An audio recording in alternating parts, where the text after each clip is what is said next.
Salut Florent, Salut Cynthia. comment vas-tu? Je vais très bien et toi? Ben ça va, un peu enrhumé, mais ça va, toujours le sourire. Parfait.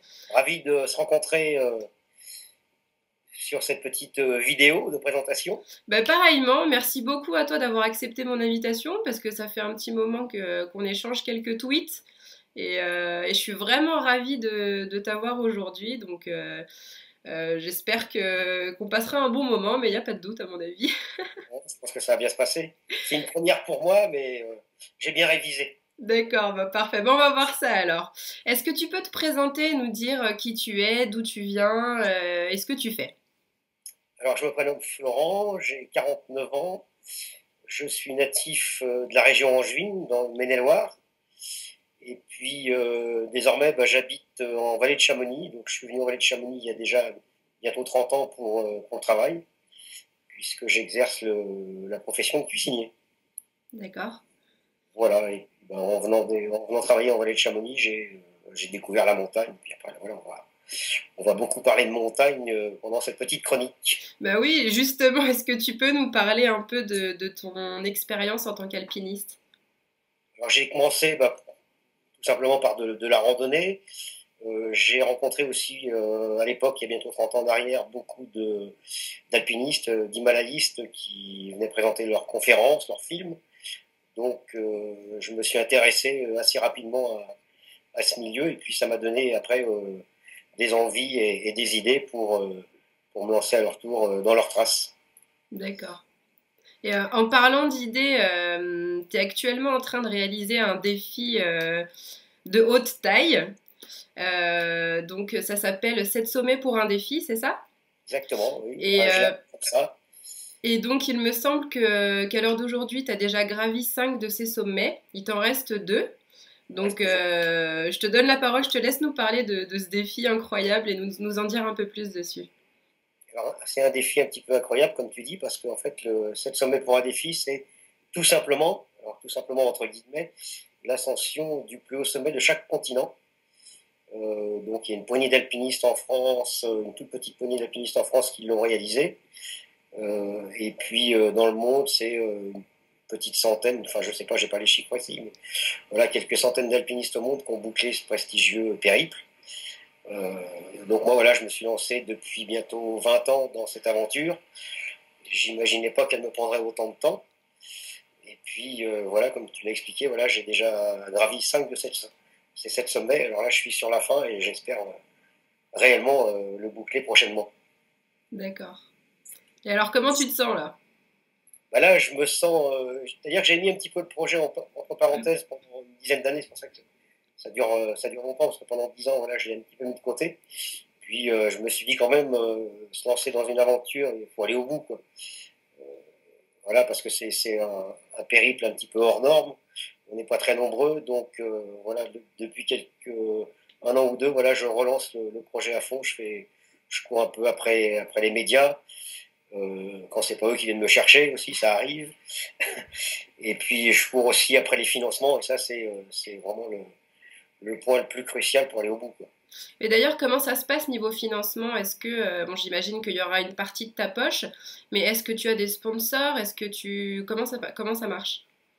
Jusqu'à présent, les 5 premiers, voilà, j'avais financé la grosse partie de ces expéditions. À l'époque, j'avais un employeur qui me suivait parce qu'il était intéressé pour le retour des images. Donc, à la suite de mes expés, j'animais aussi beaucoup de conférences. Et puis, pour la suite, voilà, c'est des budgets colossaux. Donc, de ma poche, certainement, mais le moins possible. Ouais, Et donc là, voilà, je fais des démarches pour solliciter des aides. J'ai quelques contacts. Alors, j'attends de voir la suite si ça va aller un petit peu plus loin. Mais là, je suis un petit peu plus optimiste qu'avant. d'accord, Les contacts commencent à se préciser, quoi. Et puis, il y a des médias régionaux, des médias nationaux qui commencent à relayer aussi l'info. d'accord. Peut-être faire avancer le projet très rapidement. Et alors, au niveau de ton défi, est-ce que c'est quelque chose que tu es en train de réaliser seul ou est-ce que tu le fais avec d'autres personnes? Alors moi, je le fais, oui, à mon niveau seul. Et après, les expéditions se montent et on se retrouve, voilà, pour former le groupe qui va partir sur tel ou tel sommet. Euh, Ça, c'est compliqué à monter parce que voilà, en France, on est très très peu nombreux. J'ai un ami à moi de la région lyonnaise, bah, lui qui est déjà rendu à 6 sommets, qui termine, je pense, d'ici 2 ans en Antarctique, son projet. Mais on n'a pas toujours les mêmes dates de disponibles pour se retrouver. Donc c'est un petit peu le point le plus difficile, quoi, de retrouver des gens qui ont les mêmes objectifs. Oui, c'est sûr. Donc après, ben, il faut autrement se greffer sur des expéditions au niveau international, quoi, après. Mais alors justement, ça va me permettre de rebondir sur un autre sujet dont on avait déjà brièvement parlé ensemble. Actuellement, il y a un débat à propos de l'ascension de l'Everest. Donc c'est toi qui m'avais mis sur la piste. Qu'est-ce que tu en penses, toi? La question, c'est est-ce qu'il faut restreindre l'accès à l'Everest aux alpinistes inexpérimentés, aux trop jeunes, aux trop vieux? Qu'est-ce que tu en penses, toi? Alors ce que j'en pense, ben, moi je travaille en montagne tout l'été sur la voie du Mont Blanc. La montagne, c'est avant tout un espace de liberté. Donc après, on ne peut pas interdire aux gens d'aller en montagne. Mais sur ce genre d'expédition, effectivement, inexpérimenté, effectivement, moi je déconseille aux gens de se lancer dans ce genre d'aventure. Faut faire son expérience avant sur d'autres sommets. Après la question de l'âge, ben, il n'y a pas forcément d'âge limite. Hein. Je crois que le plus vieil alpiniste au sommet de l'Everest, c'était un japonais qui devait avoir 80 ans ou plus. Donc il avait la condition physique, il savait, voilà, il avait déjà beaucoup d'expérience en montagne aussi. Après, plus jeune, effectivement, c'est aussi un débat, parce que plus jeune, le plus jeune au sommet de l'Everest devait avoir 12 ans, là, il y a quand même des problèmes physiques, physiologiques, il faut faire attention. Euh, mais après, avant tout, la montagne, c'est avant tout un espace de liberté. Après, c'est à chacun de se connaître, et pas se lancer dans des choses inaccessibles. Donc, faire son expérience avant, et puis après partir sur des hauts sommets, peut-être, oui, certainement. Alors, je te rejoins sur ce que tu viens de dire. En même temps, je me pose la question, par exemple, pour toi, qui est un alpiniste de haut niveau, il faut le dire, est-ce que tu ne redoutes pas de te retrouver justement dans un groupe qui soit fait justement de personnes qui soient peut-être moins expérimentées que toi? Est-ce que tu ne redoutes pas que ça puisse gâcher ton défi? Est-ce que tu n'as pas un peu de crainte à ce niveau-là? Ça, voilà, c'est une bonne question. J'ai déjà vécu ce genre de mésaventure, voilà, entre guillemets, bah, sur la Concagua, hein, un sommet qui avoisine les 7000 mètres, donc en Argentine, hein, en Amérique du Sud. Et effectivement, dans notre groupe, bah, il y avait une personne voilà, qui était un petit peu faible techniquement et physiquement pour partir sur un 7000. Et après, voilà, ça pose des problèmes de cohésion dans le groupe, donc il faut effectivement bien connaître les gens avant de partir, faire des stages, bon, ici on va être Chamonix en particulier, mais ailleurs pourquoi pas, pour que le niveau soit homogène dans la cordée. Oui. Mm. C'est très important. Ouais. Sinon, ça pose des problèmes ouais, de cohésion de groupe, et puis après on peut aller au clash. Enfin, ça, je l'ai vécu, voilà, on peut en parler, je l'ai vécu en Argentine, et c'est difficile à vivre quand on est sur des camps d'altitude. Oui, complètement. Et puis c'est vrai que ça reste non seulement un défi très important, mais j'imagine aussi que ça fait partie d'une partie d'accomplissement de soi-même. Alors du coup, quand tu es dans cet environnement-là et dans cet objectif-là, c'est quand même assez chacun pour soi, même si effectivement l'instinct humain voudrait qu'on s'entraide. Bon, j'imagine que tu as vu le film Everest, tu as peut-être aussi vu The Summit, je ne sais pas si ça te parle sur l'expédition du K2.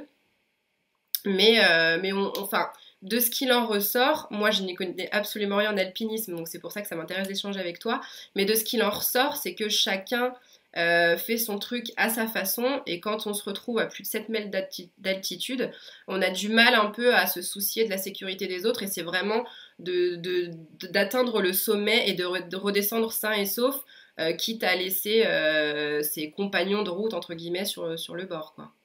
Oui, bah ça, voilà, ça, on est conscient de ces choses-là quand on part sur les hauts sommets. Hein. Sur l'Everest, voilà, on a la zone de la mort, ce qu'on appelle la zone de la mort, c'est à partir de 7500 mètres. Ouais. Et voilà, et donc là, on est à 20% de ses capacités physiques, physiologiques. Donc là, effectivement, après, c'est un petit peu du chacun pour soi. Il faut être un petit peu autonome. Et puis, voilà, s'il y a des compagnons un petit peu faibles, malheureusement, oui, on a déjà beaucoup d'efforts à faire pour soi-même, mais c'est compliqué de venir en aide Mm. aux compagnons de cordée. Alors après, voilà, il y a toujours les Sherpas, on pourra en parler. Les Sherpas sont là aussi pour nous accompagner. Ils font un boulot remarquable. Mais oui, quand on est là-haut, oui, c'est un petit peu du chacun pour soi, effectivement. Mais c'est super que tu parles des Sherpas parce que c'est exactement là où je voulais en venir juste après. Justement, donc à propos de ces Sherpas, j'ai récemment regardé un documentaire qui s'intitule Sherpa, les vrais héros de l'Everest. On en avait discuté ensemble. Et du coup, est-ce que toi, tu imaginerais possible une expédition sans Sherpa? Est-ce que c'est envisageable pour toi? Alors ça peut être, enfin pour moi non, en particulier pour moi non. Après pour les alpinistes de très haut niveau dont c'est leur métier, ils peuvent tenter les hauts sommets sans être des Sherpas, quoi. Les Sherpas sont toujours là pour équiper les camps, pour faire du portage. Mais en général, voilà, le genre d'expédition auquel je participe ce sont plutôt des expéditions commerciales. Et l'assistance des Sherpas est indispensable, quoi. Ils équipent les camps, ils montent, ils font le portage. Et puis, pour l'Everest, il y aura un Sherpa par alpiniste amateur. Ouais. Donc, on fait une cordée. Sur la cordée, il y aura l'alpiniste amateur accompagné de son Sherpa. Et ça, c'est indispensable. Et justement, donc tu le disais, ces Sherpas font un travail remarquable, mais au-delà de ça, tout comme tous les alpinistes, ils risquent leur vie. Mais ce que j'ai découvert, c'est qu'effectivement, les Sherpas, au-delà du fait qu'ils transportent du matériel et qu'ils ouvrent la voie pour s'assurer que le chemin soit le plus en sécurité possible, il se trouve également qu'ils font pas mal d'allers-retours entre les différents camps de base sur ces hauts sommets.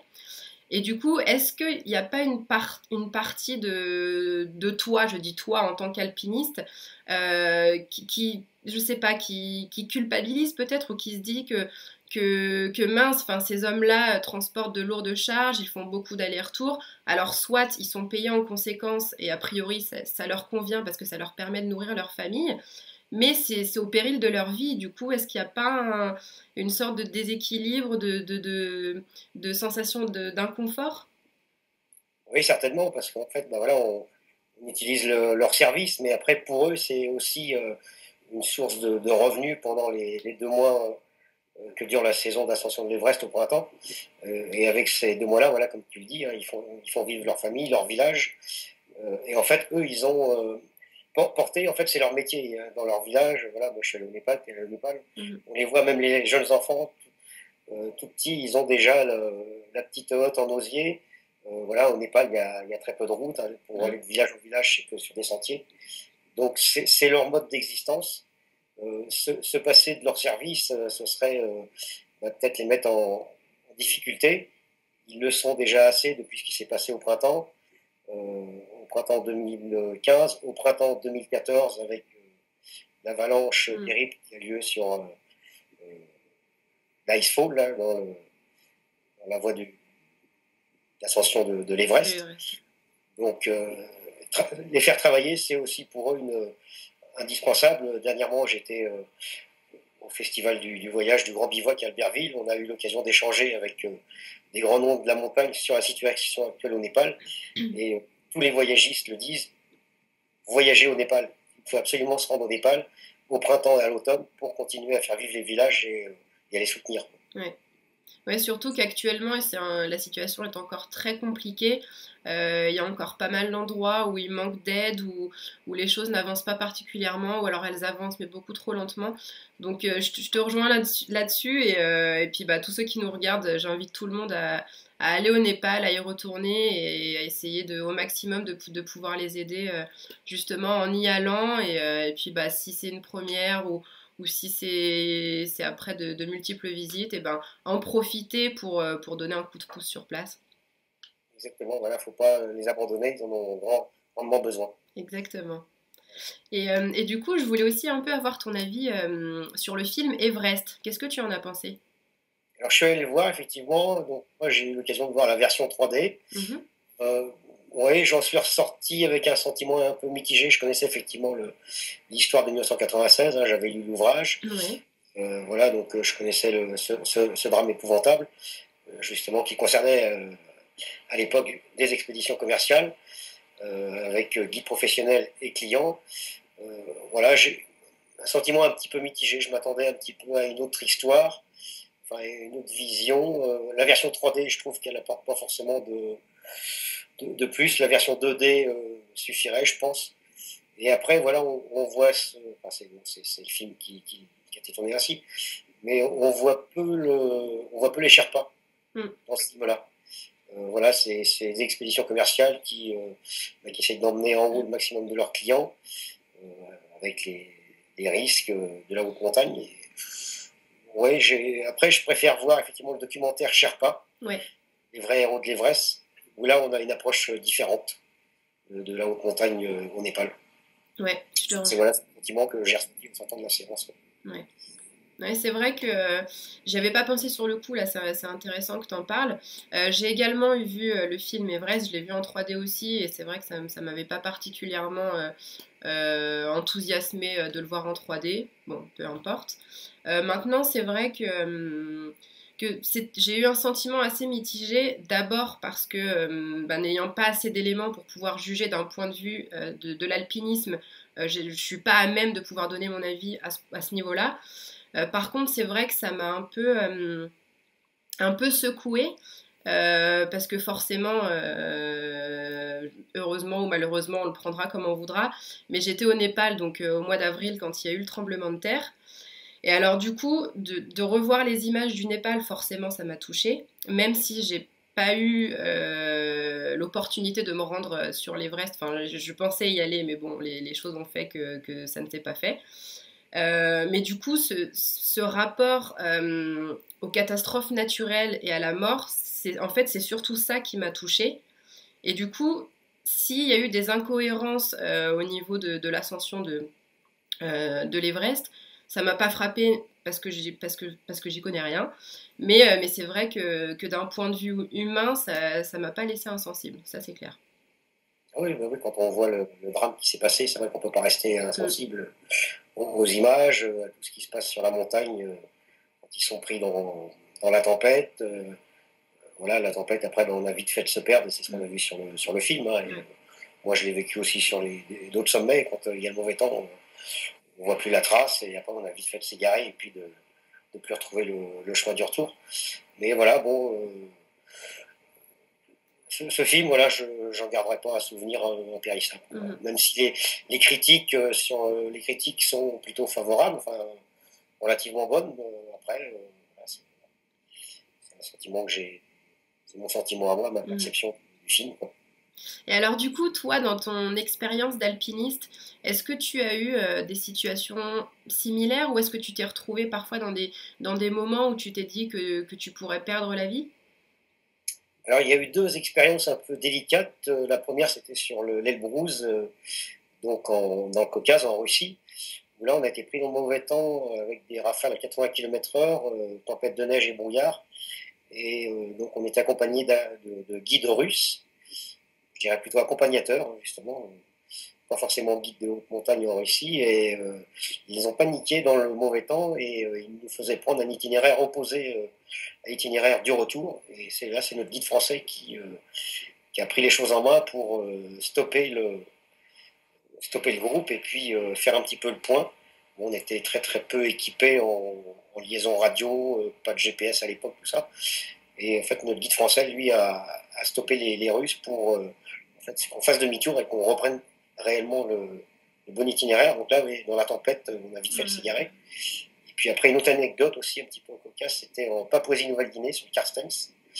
Là, de nouveau, mauvais temps, à l'automne 94, alors que c'est une période plutôt calme au niveau de la météo, et obligé de bivouaquer dans la face nord, aux environs de 4700 mètres d'altitude, alors sans équipements de bivouac, donc dormir dans la face nord, recroquevillé sur nos sacs à dos Oh respectifs, là là. pendant la tempête de neige, quoi. Donc on avait trouvé une petite cavité pour se mettre un peu à l'abri, on était trois. Une alpiniste stéphanoise, notre guide et moi-même. Et nos guides indonésiens, eux, étaient restés au camp de base 600 mètres plus bas, mais voilà, on n'avait pas de liaison radio, donc eux imaginaient déjà le pire, quoi. Et alors, est-ce qu'il y a un moment... Pardon.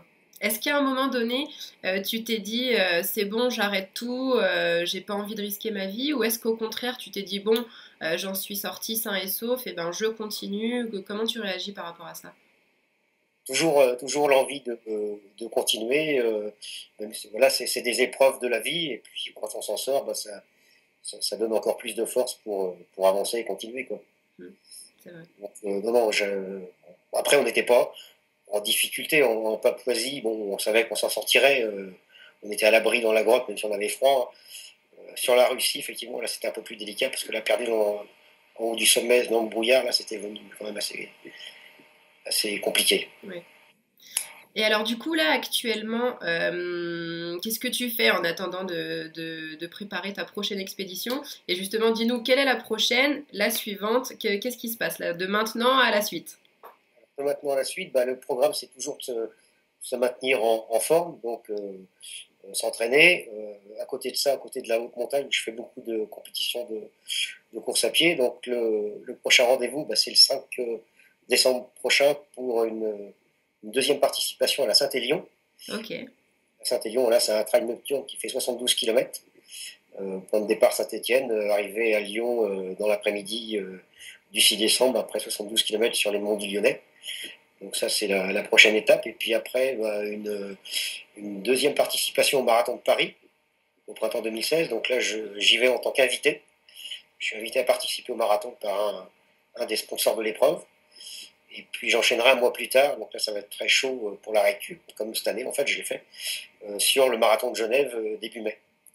Donc voilà, je continue voilà, à courir, à faire du vélo pour avoir toujours cet entraînement de fond.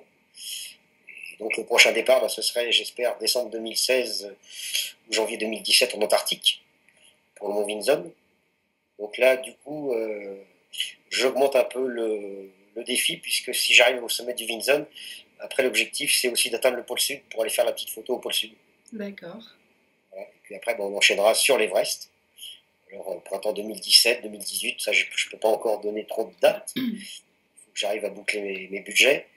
Et puis, bah, qui dit pôle sud dit son opposé. Donc, après l'Everest, aller au pôle nord. D'accord, Photo, vous voyez, éventuellement. Et puis, donc ça, c'est ce qu'on appelle, dans le milieu du voyage et de la grande aventure, le grand slam adventure. d'accord.